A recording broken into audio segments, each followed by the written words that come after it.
Wasn't that beautiful? That was very beautiful. Thank you so much. Oh my goodness. So I want to say good morning to everyone. Good morning. Yes, it is a great morning, and welcome to Shining Mountain Center for Spiritual Living.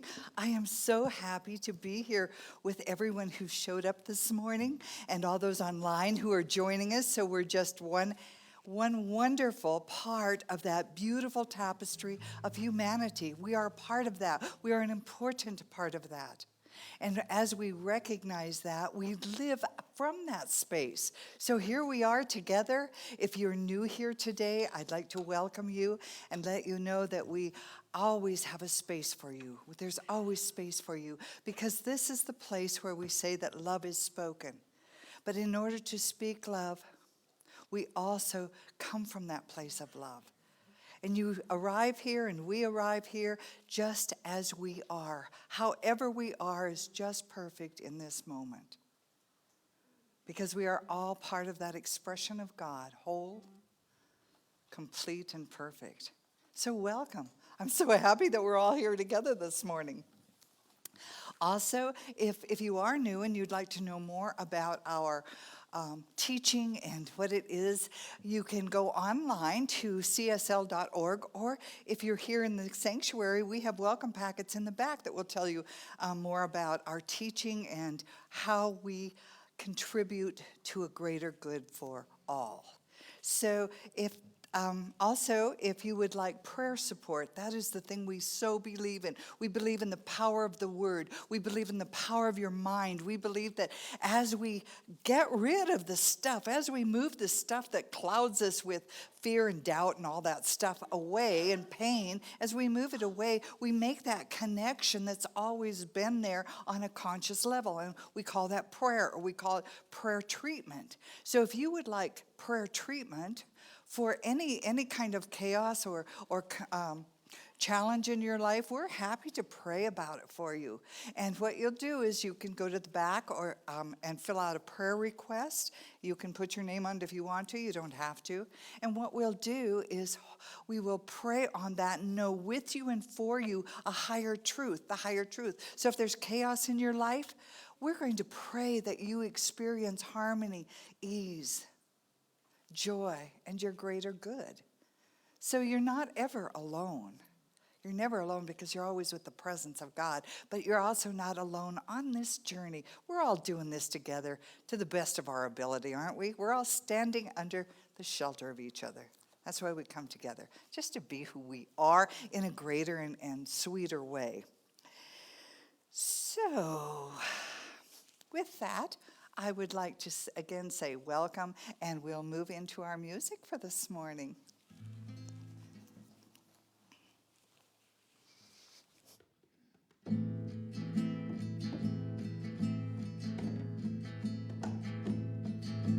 Children of the earth tribe, rise up. Children of the earth tribe, rise up now. Children of the earth tribe, rise up. Children of the earth tribe, rise up now. Some say namaste, some say ahoma takwiyasam, some say om, some say shalom. We all call Mother Earth our home. Protect her, respect her. We all affect her.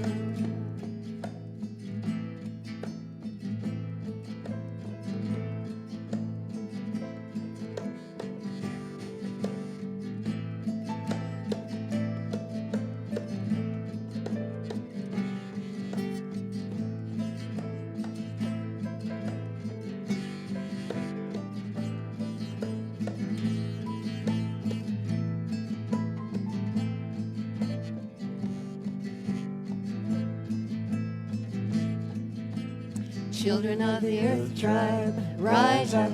Children of the earth tribe, rise up now. Children of the earth tribe, rise up. Children of the earth tribe, rise up now. Some say namaste, some say ahoma takwiyasam, some say om, some say shalom. We all call Mother Earth our home. Protect her, respect her. We all affect her. Respect her. Protect her. We all affect her. Respect her. Protect her.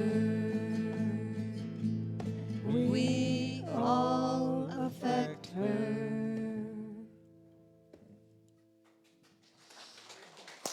Yeah. Oh, yes, we are all children of the earth tribe. So let us move into that space right now, into that space of breathing into the power, breathing into source of life.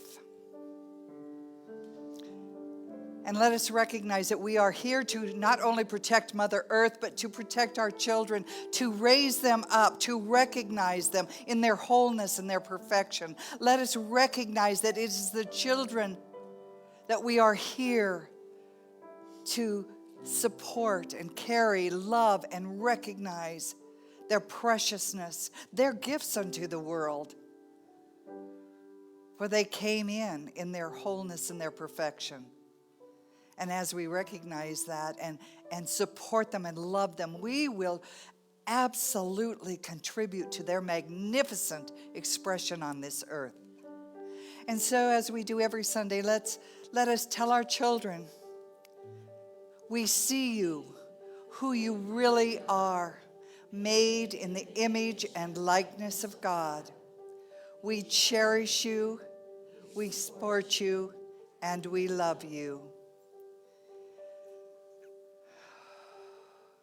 And breathing into that commitment that we carry, that commitment to love, support, cherish our children, let us just move that into a larger space. Let us move it into that wholeness of all humanity, all that lives, all that is. For we are all children of the living God.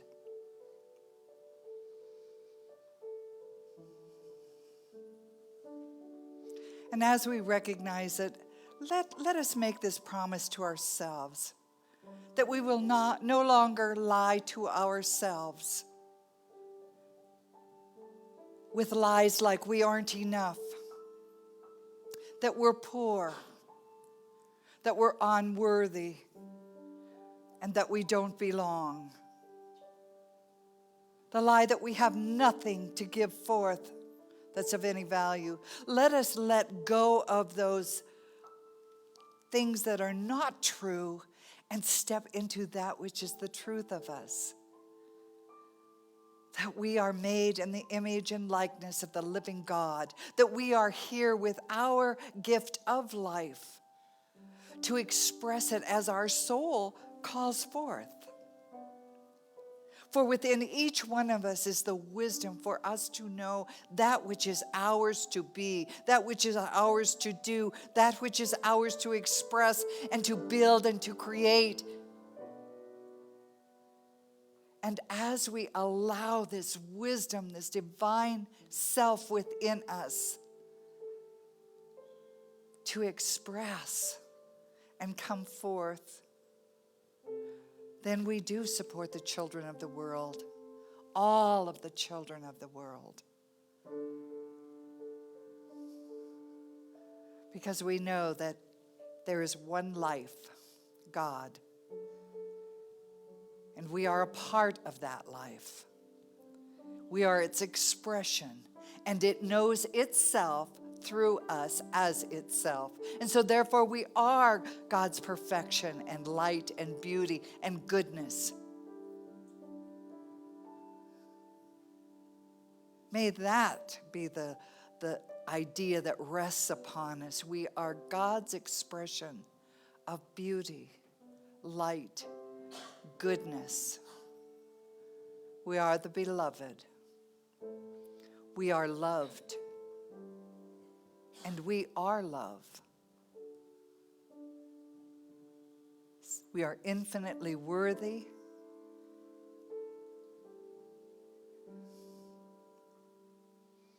And we are infinitely precious. And together we say, And so it is. Amen.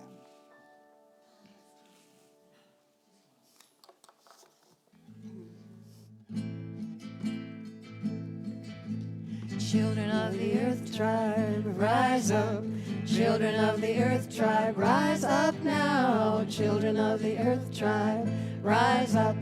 Children of the earth tribe, rise up now. Some say namaste, some say ahoma taquiasan, some say om, some say shalom. We all call Mother Earth our home protector.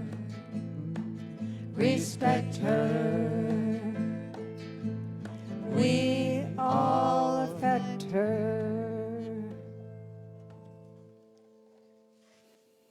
How true that is. We all affect her. The things that we do, everything we do makes a difference. And so, good morning.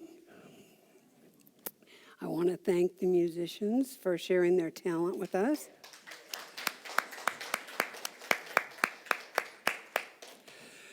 So, many of you found on your chair this morning this little card. And this little card has the 5 invitations on it. And over the past several weeks, Reverend Yvonne has been talking about them. And she has covered the first 3, and today I want to cover the final 2. So number 4 is find a place to rest in the middle of things. So I want to ask you a question. Do you ever feel exhausted? Like there's just too much to do and you're too busy and you can't take on one more thing? I just can't take on one. My plate is full. I have been there. The problem with my plate being full is there's no room for dessert. There's no room to have fun. There's no room for that fun stuff. Now, when I was young, and I think I was once a long time ago, and I was going to elementary school, and it seemed like those hands on the clock moved ever so slowly from the time you went in till recess time. And then when you came back from recess again, it was really slow until lunchtime. And then it got to be summer, and summer seemed to drag on and on. You wanted to see your friends that, they rode the bus. You only saw them during school. And so it took a really long time, and I was anxious for school to start again, and it seemed like it took forever. I knew that it was going to be a long time before I was old enough to do the things my sister got to do, like go to the movies at night. I could only go to the Saturday matinee. But let's fast forward now, and doesn't the time just seem to fly by? It's Easter, then we're planting the garden, then it's summer, we're mowing the lawn, and then we're harvesting the garden, and then it's Halloween, and then it's Christmas, and then we get to start all over again. It just flies by. It flies by. Yesterday, my kids were the age of my grandkids. Just yesterday. How did that happen? How did that happen? I must have stepped into a time machine. And now I'm old enough to do those things I wasn't allowed to do, but they're not of as much interest to me as they were then. But the thing is, every day still has 24 hours in it, just like it did back then. And back then, it seemed like I couldn't fill those 24 hours, and today, those same 24 hours don't feel like they're quite enough. So Frank, and I'm not going to murder his last name, in his book, tells us that smartphones are one of the examples of our obsession with being busy. People carry their smartphones everywhere, even into the bathroom. They take their smartphones because they're afraid they're going to miss something. They're afraid to rest because when we're busy, we're exhausted. People feel sorry for us, don't they? And we feel loved. We feel loved because we're busy all the time. We're busy all the time. and it allows us to feel important. What else he says is that rest doesn't come when we allow the urgent to crowd out the important. You know, we have a lot of things that are important to us: our friends, our family, and our quality time alone.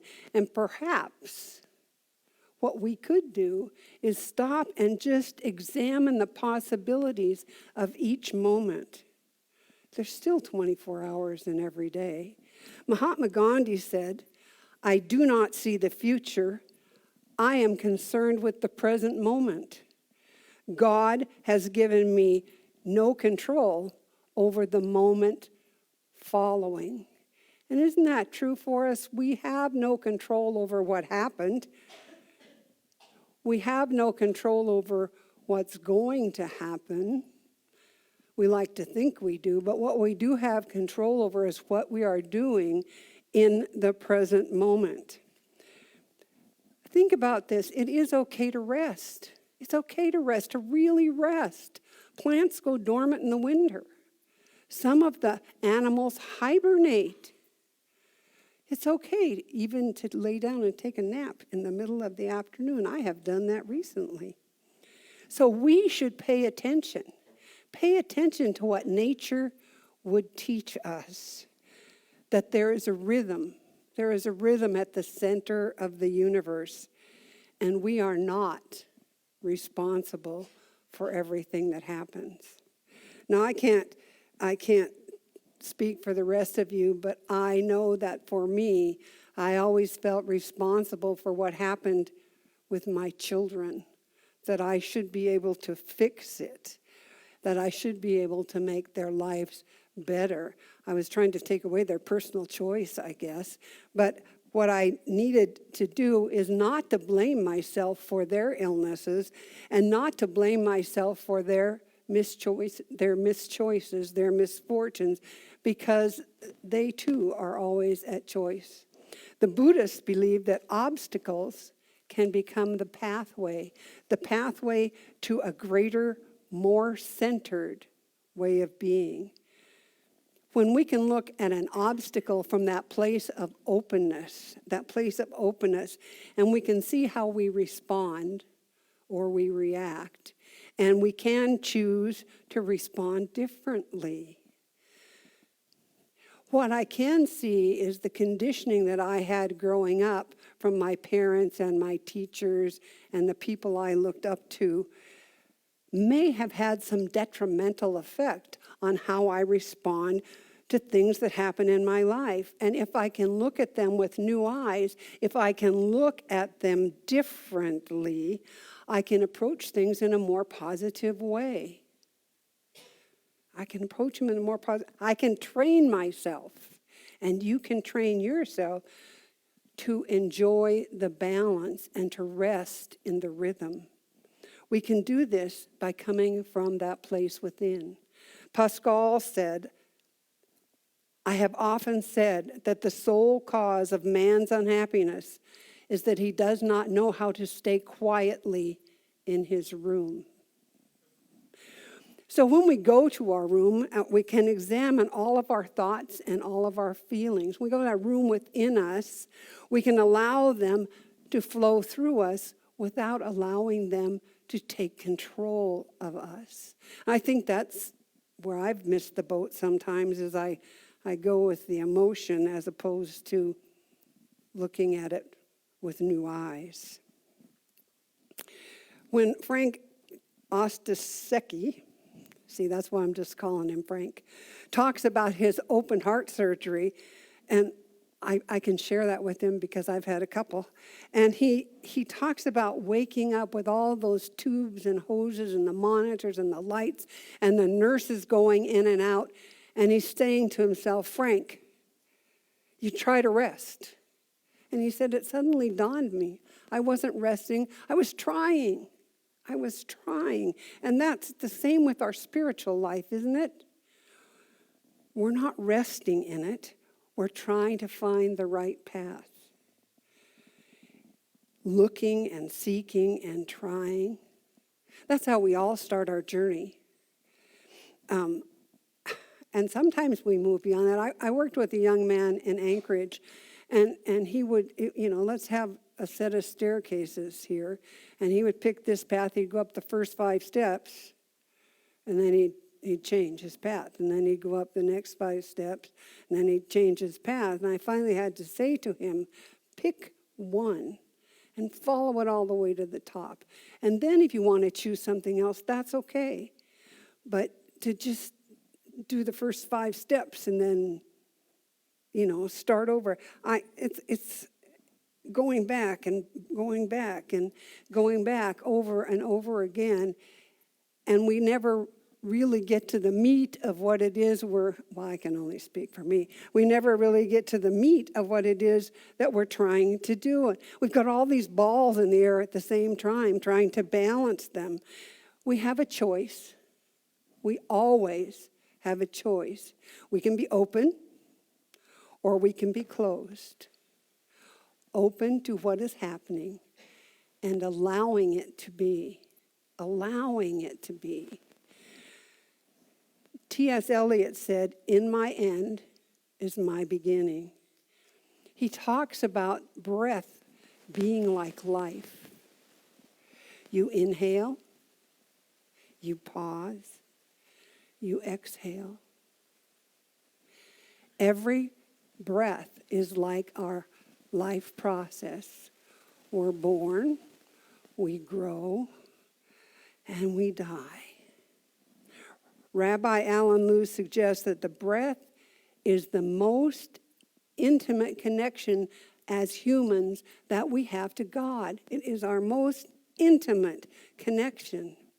He says that breath comes before thoughts or words. It can't be explained. It can only be experienced. In Genesis 2:7, it says, "And the Lord God formed man of the dust of the ground and breathed into his nostrils the breath of life, and a man became a living soul." The breath, breathing in, growing, breathing out. John O'Donohue says, the breath is what invites us into our bodies. So some of you know, and some of you don't, that we do a meditation on Zoom on Wednesday nights. And it often starts with, get comfortable in your chair, close your eyes, and breathe. So I want you to try that now. Get comfortable in your chair, close your eyes, and breathe. Inhale fully. Hold it momentarily and exhale. Again, inhale fully. Hold it and exhale. With your eyes closed, continue to breathe naturally for 4 or 5 breaths here.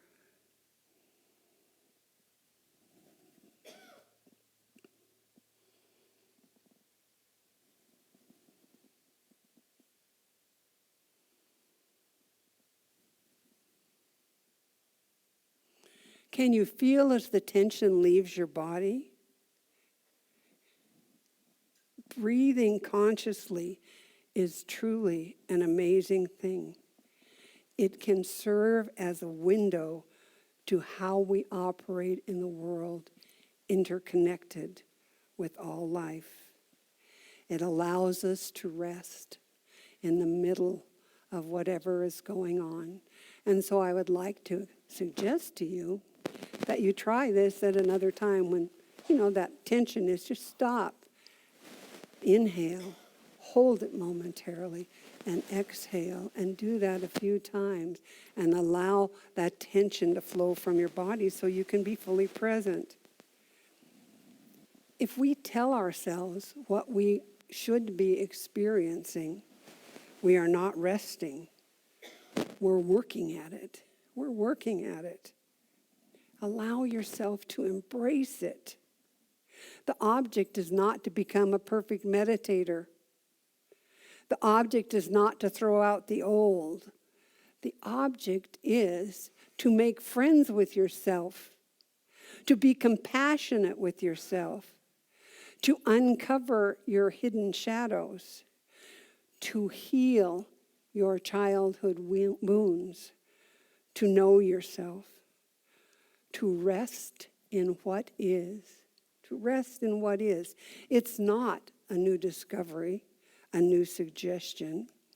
At the temple of Apollo of Delphi are inscribed the words, know thyself.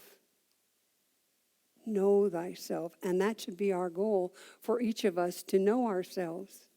When asked the most difficult thing, the Greek philosopher Thales replied, to know thyself.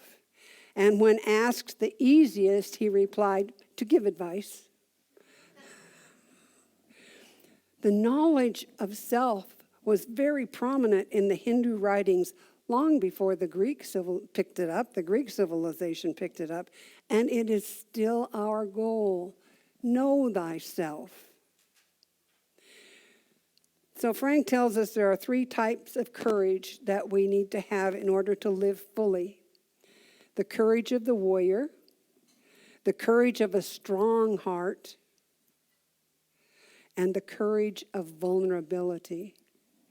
Now, the courage of the warrior is to be brave in emergencies and dangerous situations. That's kind of self-explanatory, right? The courage of a strong heart is the courage to feel.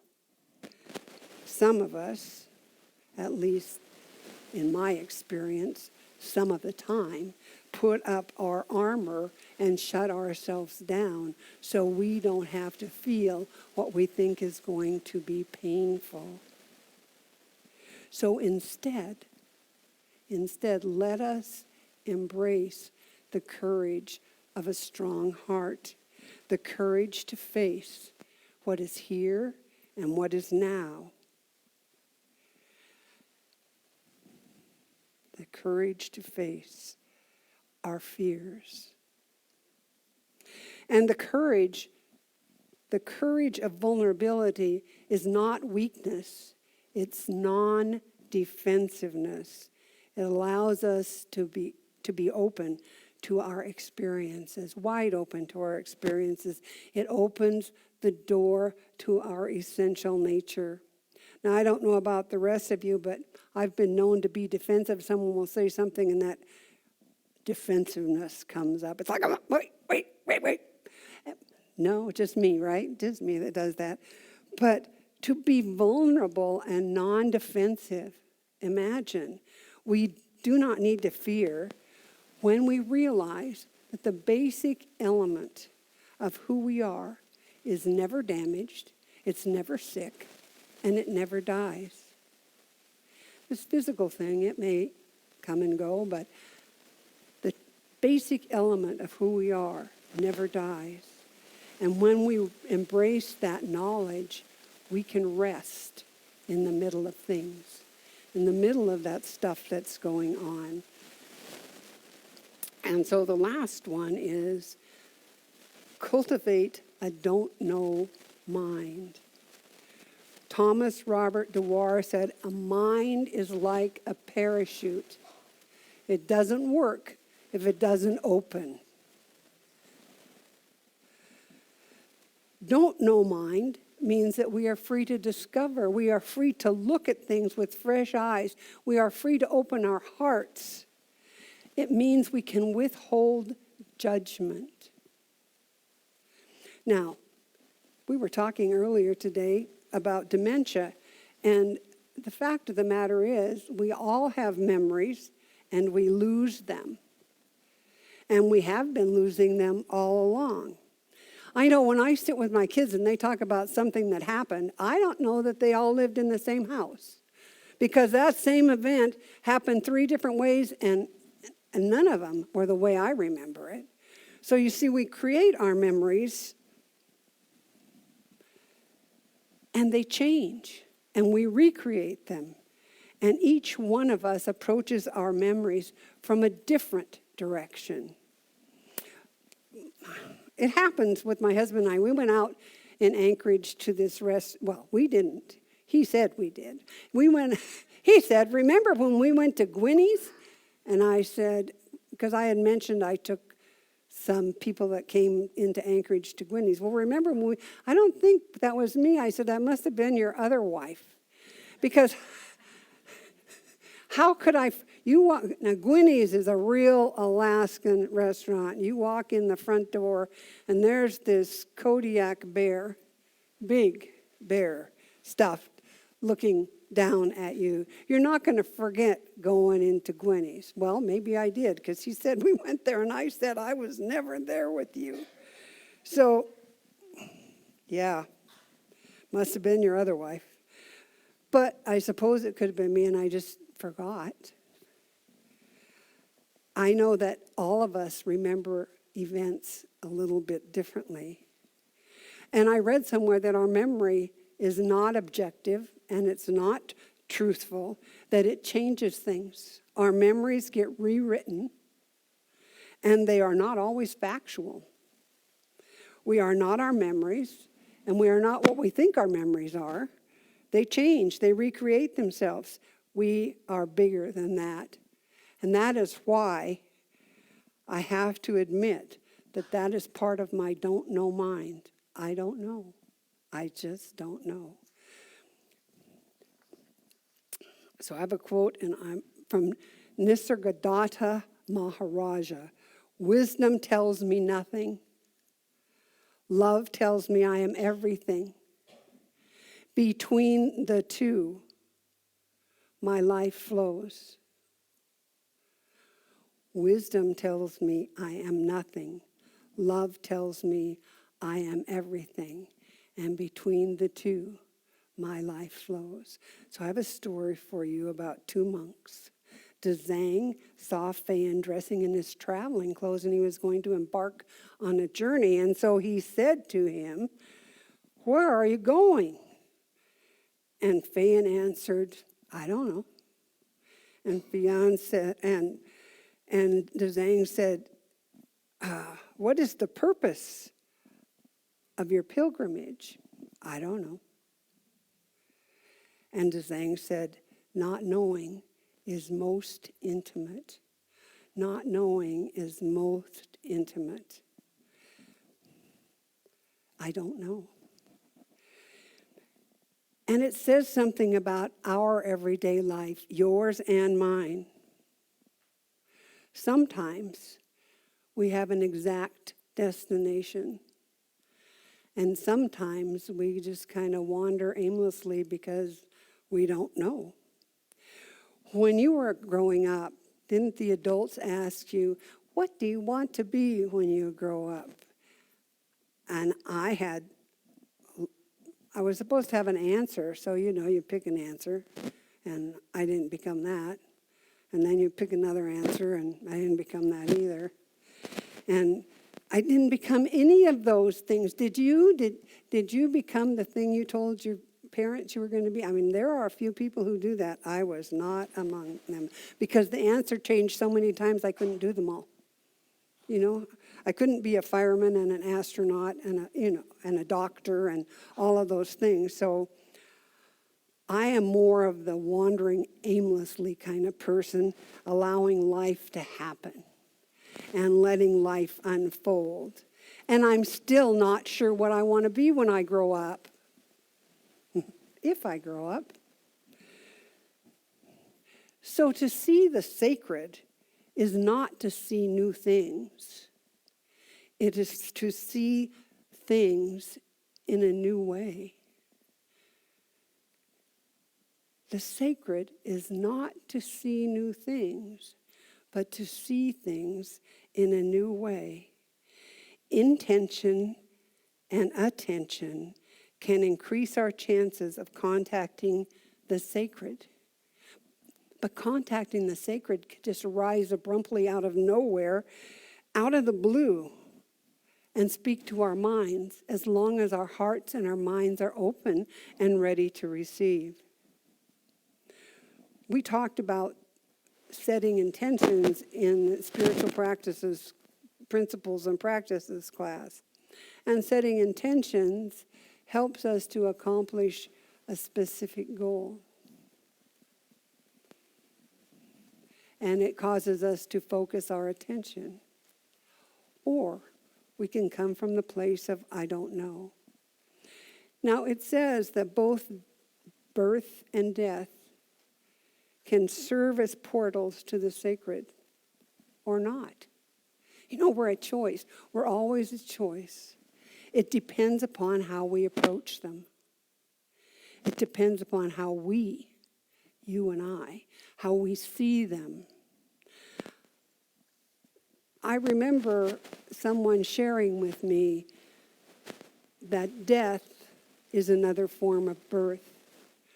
The baby moves from that warm, sheltered environment of the womb and is expelled out into the world, into the unknown. And when we die, we go from this place that's known once again out into the unknown. And in that way, they truly are similar. And in that way, they can be a portal to the sacred. So these 5 invitations, invitations are a call to transformation. Think about this. Every wisdom path offers a way. Every tradition offers a path to awakening. It's up to us to pick one and to start walking. So I'd like to ask you now if you would join me in prayer.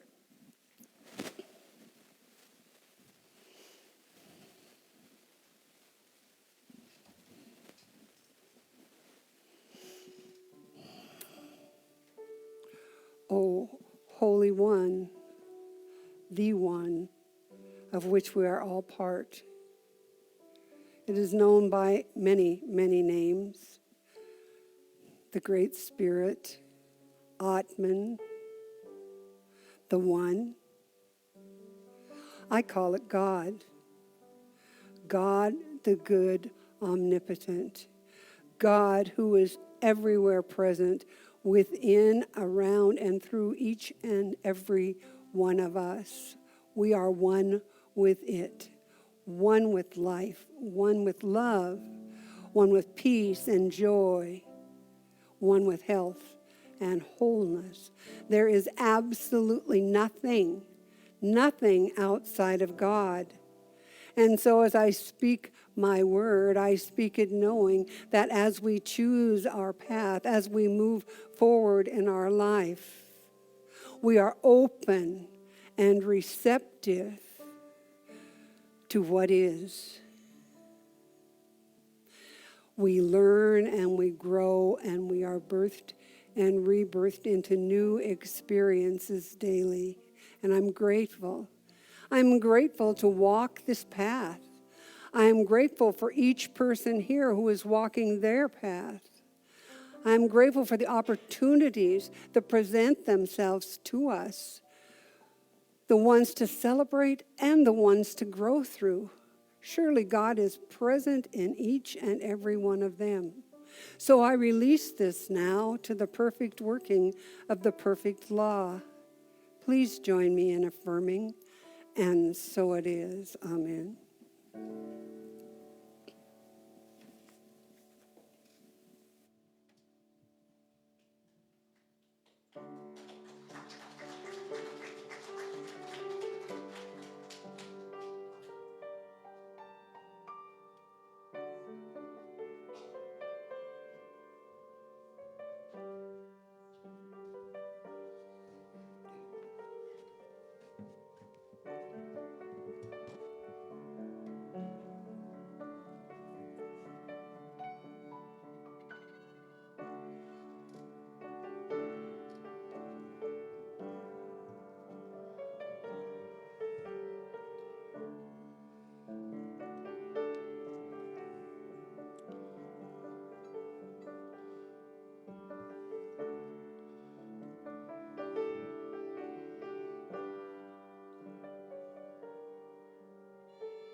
tomorrow brings.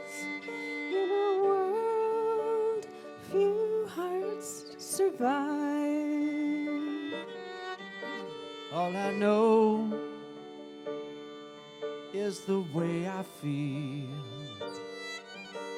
When it's real, I keep it alive. And the road is long. There are mountains in our way, but we climb a step every day. Love lift us up where we belong, where the eagles cry on a mountain high. Love lift us up where we belong, far from the world below, up where the clear wind blows.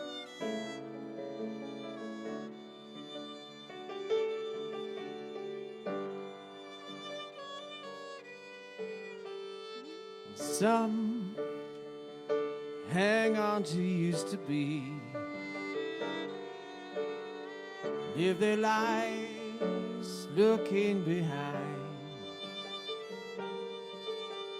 All we have is here and now. All our life out there to find. But the road, it's long. There are mountains in our way, but we climb a step every day. Love lift us up where we belong, where the eagles cry on a mountain high. Love lift us up where we belong, far from the world we know, where the clear winds blow. Life is gone, no time to cry. Life's you and I, alive today. Love lift us up where we belong,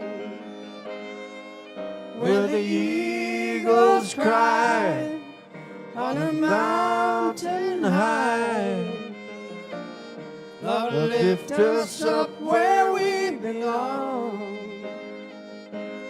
far from the world we know, where the clear winds blow. Love lift us up where we belong, where the mountains cry on a mountain high. Love lift us up where we belong, far from the world we know, where the clear winds blow. Love lift us up where we belong.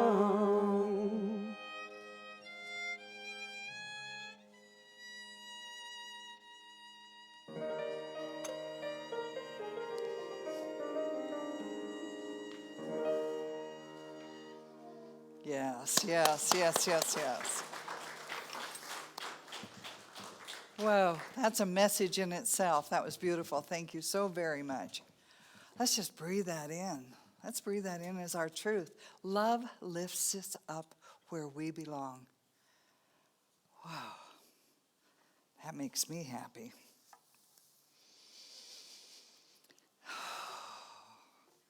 And you know, when we go into that space of love lifting us up, then we recognize that we live in a universe of plenty. We recognize that if there's anything we need in this moment, if we just stop and can appreciate that we have the moment, we release ourselves into the freedom of recognizing that we are in the goodness of God. We are in the graciousness of God. We are in the plenitude of God. We are in that place of being the expressions of love and life. So let us move into that place of recognizing that we are receivers as well as givers. We are gracious receivers, and we must be able to recognize that we are receiving in order to be gracious receivers. So let us know that as we share and as we become aware of all that is passing into our lives and through our lives, that which we are receiving and that which we are giving, we are the blessing of life in expression. And so as we go into that place of recognizing the prosperity, the richness of the universe in which we live, and the prosperity and the richness of soul from which we live, let us just take that breath of freedom and understand and experience, acknowledge, and live from that wisdom. That divine love through me blesses and multiplies all that I have and all that I give and all that I receive. Oh, yes. And as we recognize that, we move into that space of supporting our center, supporting each other. And what a blessing that is. So thank you very much for the support you give our center. And we do not pass the basket now because we've stopped doing that since COVID. So we know that every one of you walks through this door with a blessing and a gift that you share with us. Thank you very much for sharing who you are, what you are, and how you are. What a blessing you are to this community, to each other, and to yourselves. So we have